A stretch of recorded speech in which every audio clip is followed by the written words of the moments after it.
Alors, on pensait le secteur de l'énergie sur le déclin? Eh bien, il est peut-être temps de revoir ce jugement. En ce moment, une demande mondiale qui explose et une vague de départ à la retraite créent une situation assez unique. Un véritable appel d'air qui propulse les salaires des ingénieurs et des techniciens qualifiés vers des sommets jamais vus. Pour bien comprendre ce qui se passe, allons droit au but. Le cœur du problème, qui est aussi le cœur de l'opportunité, c'est une énorme pénurie de talents. Prenons l'exemple des États-Unis. La main-d'œuvre dans l'extraction est encore aujourd'hui 20% plus basse qu'avant la pandémie. C'est un trou béant. Et ce manque de personnel, ça a une conséquence directe et assez spectaculaire sur les fiches de paye. Regardez ce chiffre. 227 060 $.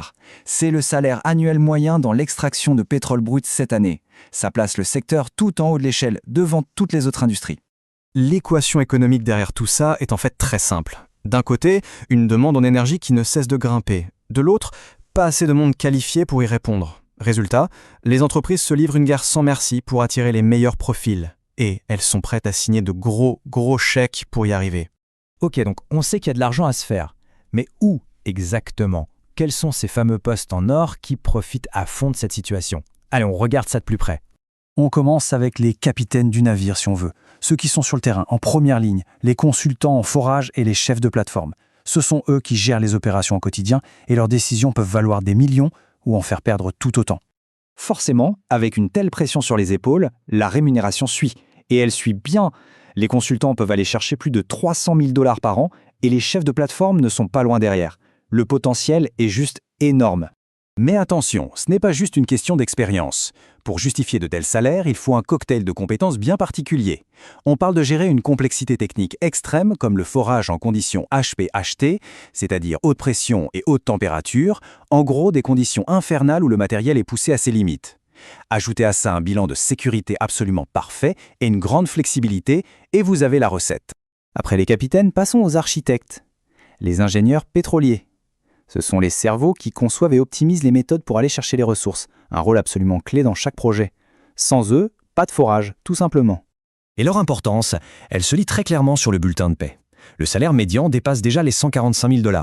Mais pour les 10% les plus performants, on explose les compteurs, bien au-delà des 248 000 $.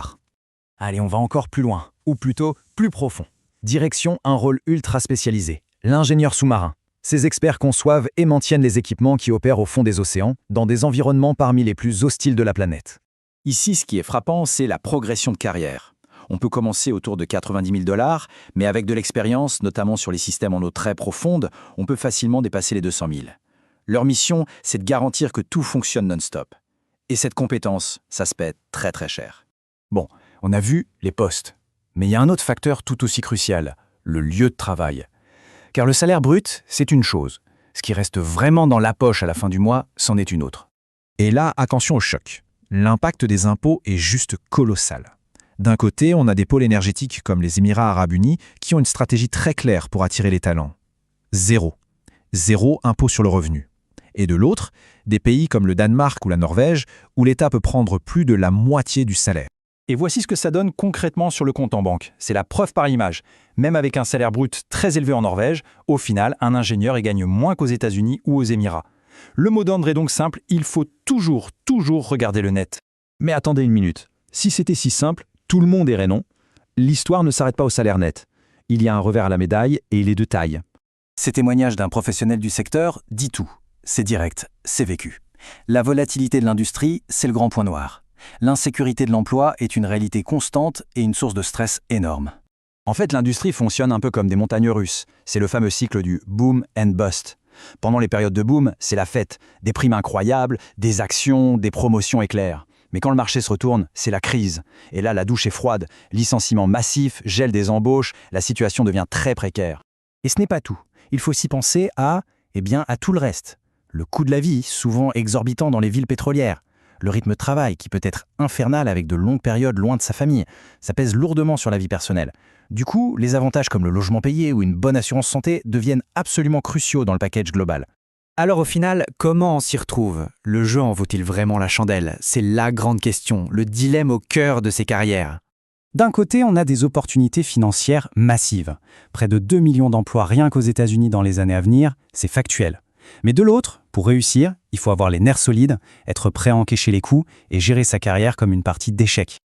Voilà le vrai dilemme, la question finale. Un salaire qui peut transformer une vie. Est-ce que ça vaut une carrière construite sur l'incertitude? C'est un compromis très personnel et la réponse, bien sûr, n'appartient qu'à chacun.